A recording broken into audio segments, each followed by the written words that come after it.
नमस्कार, मैं हूं सुशील बहुगुणा।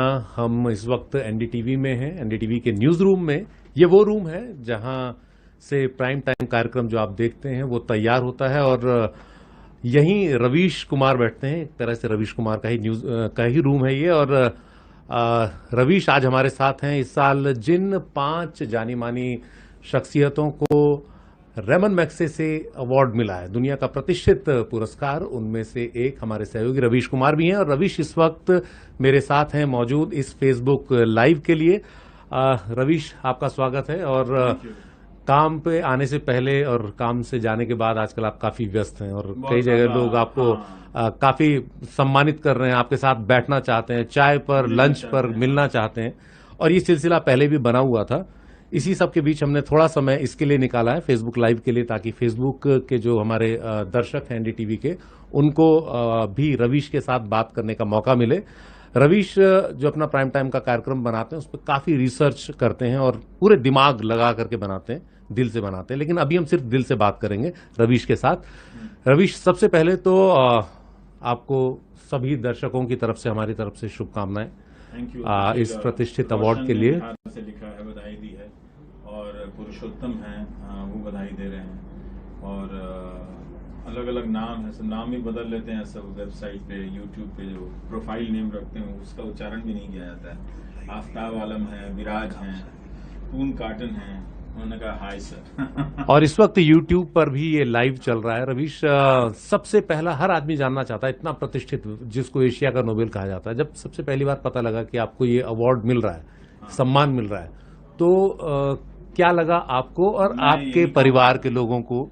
मैं इसी जगह पे मैं काम कर रहा था और फोन आया तो मुझे लगा कि किसी ट्रोल ने फोन किया है, क्योंकि अक्सर वो कई बार इंटरनेट फोन का इस्तेमाल करते हैं, तो नंबर करते यही से हैं जो मुझे बताया गया, लेकिन अलग अलग मुल्कों के नाम फ्लैश करते हैं। तो फिलीपींस से बहुत सारे ट्रोल आते रहते हैं, तो मुझे लगा कोई ट्रोल ही होगा।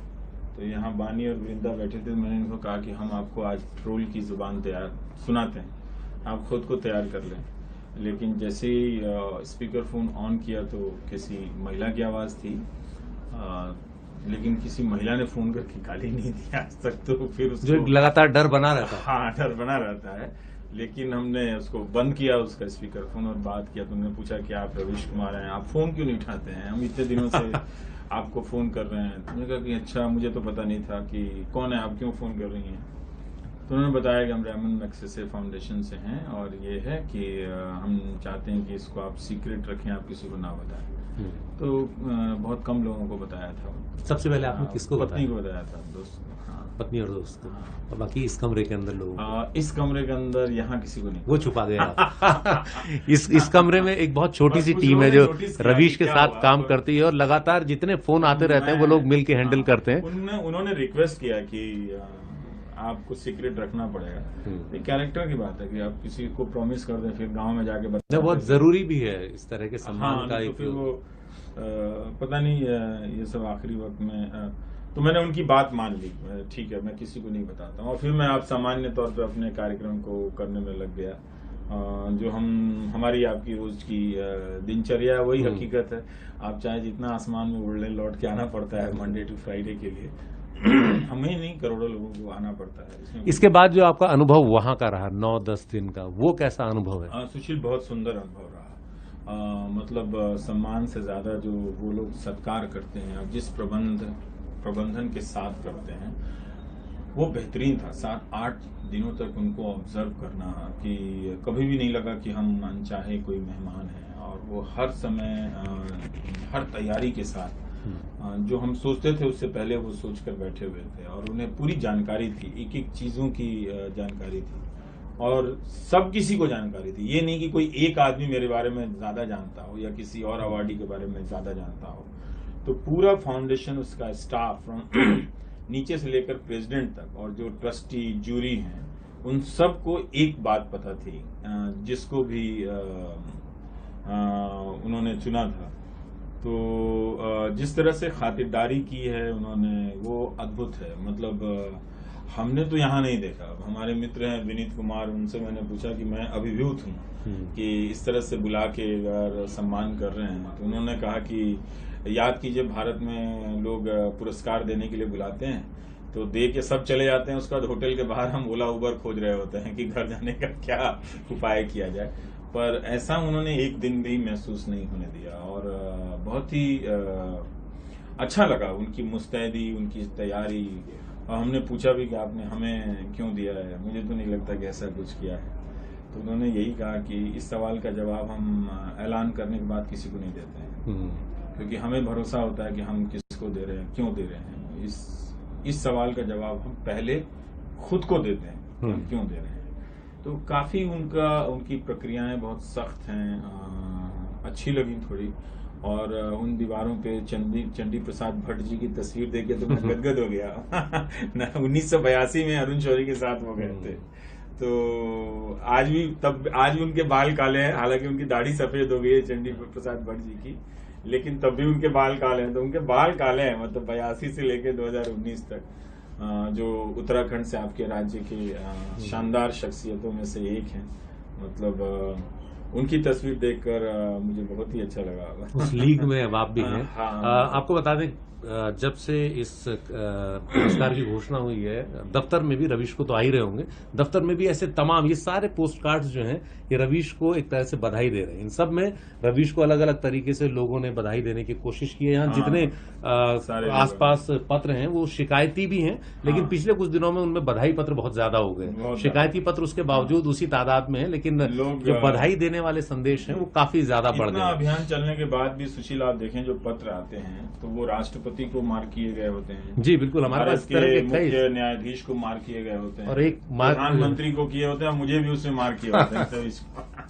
और यहाँ बैठकर हम उन चिट्ठियों को पढ़ते हैं, किसी एक आदमी के बस का उन चिट्ठियों को पढ़ना नहीं होता, कई बार हल भी नहीं होता, उसका हल निकालना भी आसान नहीं होता है, और संभव नहीं है कि इतनी चिट्ठियां पढ़ें। और ये सारी चिट्ठियां जबलपुर से आई हैं, और एक समूह ने लिखा है, ऑर्डिनेंस फैक्ट्री के लोगों ने अलग अलग जाने से पहले ये खबर हम लोगों ने की थी, जिसमें ऑर्डिनेंस फैक्ट्री के लोगों की हड़ताल और उनकी उन लोगों ने भेजा है कि आपकी पत्रकारिता को, और ये ऐसी पत्रकारिता होनी चाहिए, हिंदी अंग्रेजी में अलग अलग नाम से हाथ से लिखकर उन्होंने भेजा है इस पोस्ट कार्ड पे। तो मैं सबको निजी तौर पे तो शुक्रिया अदा नहीं कर सकता, पर जबलपुर वालों को दिल से शुक्रिया।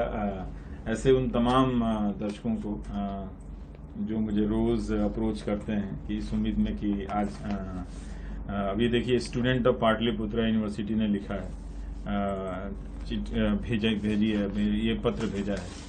तो अगर इन पत्रों को भेजने लगे तो सुशील हफ्ता गुजर जाएगा इस कमरे में। ये आते ही रहते हैं, आप जानते ही हैं, पर अच्छा लगता है इसे देख के। पता चलता है कि हम जो बैठकर, और खासकर जो टीवी इंडस्ट्री को जिन संपादकों ने बर्बाद किया टीआरपी के नाम पे, कि दर्शक कोई गैर जिम्मेदार और लोफर किस्म की इकाई है, उसको यही सब हल्का फुल्का अच्छा लगता है। पर आप इन पत्रों से गुजर के देखिए तो दर्शक बहुत ही गंभीर प्रवृत्ति की इकाई होती है, और इतनी रिसर्च के साथ पत्र आते हैं कई बार, कि लगता है कि उन्होंने कितना समय लगाया होगा किसी एक पत्र को लिखने में। लिखते हैं, उनको भरोसा होता है कि वो किसी को शिकायत कर रहे हैं, समस्या बता रहे हैं उसको लेके। तो ये बड़ा ही एक स्टेट सिस्टम जैसा, जिसको फोर्थ स्टेट कहा गया था। अब वो और बात है कि हम फर्स्ट स्टेट हो गए हैं, खुशामद के चक्कर में फंस गए हैं, लेकिन हमारा काम तो यही था कि सरकार को फीडबैक पहुंचाते रहना कि भाई देख लीजिए, यहाँ से लीकेज है।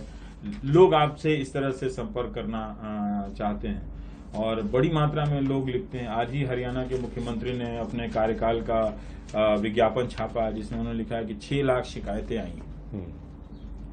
अब उन्होंने बता तो दिया, पर उन 6 लाख शिकायतों का क्या होता है, वहां भी ऐसी चिट्ठियां आती होंगी, लोग भेजते होंगे, तो हमें नहीं मालूम कि उन चिट्ठियों को कैसे कतर के फेंक दिया जाता होगा निर्मम तरीके से। पर ये सुंदर बात है कि दर्शक जो है वो अपना कर्म कर रहा है। सारे दर्शक ऐसे ना भी हों, लेकिन ऐसे दर्शक हैं, ये क्या हमारे आपके लिए अच्छी बात नहीं है? हम तो ऐसे ही दर्शकों की तलाश में रहते हैं कि काश ऐसे लोग हों जो हम पर्यावरण की बात करना चाहते हैं, जो अन्य दूसरे ऐसे मुद्दों की बात करना चाहते हैं जिनकी राजनेता आमतौर पे बात करते नहीं है, उसके लिए दर्शक हो। तो दर्शक है वो हर तरह से बता रहे हैं।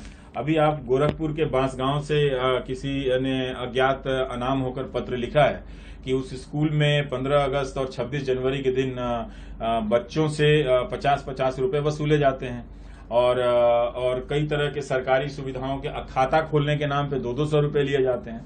तो लोग लिख के किसी को बता रहे हैं, वो बताना चाहते हैं। तो ये लोकतंत्र के अदृश्य प्रहरी हैं जो अपना काम कर रहे हैं। हम लोग इनको हताश कर देते हैं, सरकारें सिस्टम इनको हताश कर देती है, क्योंकि हम ही को हताश करने के बाद उन्हें जहां जाना होता है वहां भी वो हताश होते हैं, वहां भी हर जगह। तो हम लगातार उसकी लोकतांत्रिकता को कुचलने में लगे हुए हैं ताकि वो इससे विमुख हो जाए, इससे एकदम उदासीन हो जाए कि ये उसके बस की चीज नहीं है, छोड़ दो और मान ले कि अब भगवान जो चाहेंगे वही होंगे। लेकिन नागरिक अपना कर्म कर रहा है, ये बहुत अच्छी बात है। यही तो हम चाहते हैं कि ऐसा होता रहे। कई लोग ये जानना चाहते हैं रवीश क्या दिखाना है, वो क्या सोच के चुनते हैं?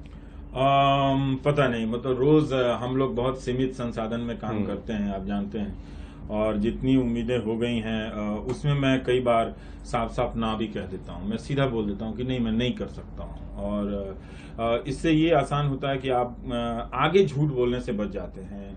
किसी का एक बार बोल दे हाँ हाँ हम करेंगे और फिर फोन ना उठाएं, जवाब ना दें, तो अच्छा नहीं लगता। तो मैं साफ बोल देता हूं, उनको बुरा लगता है पर वो समझते होंगे कि ठीक है। कुछ लोग गुस्सा भी जाते हैं कि अरे आप कैसे मना कर सकते हैं, पर मना करना पड़ता है क्योंकि भारत की सारी खबरें तो अकेले हम नहीं कर सकते।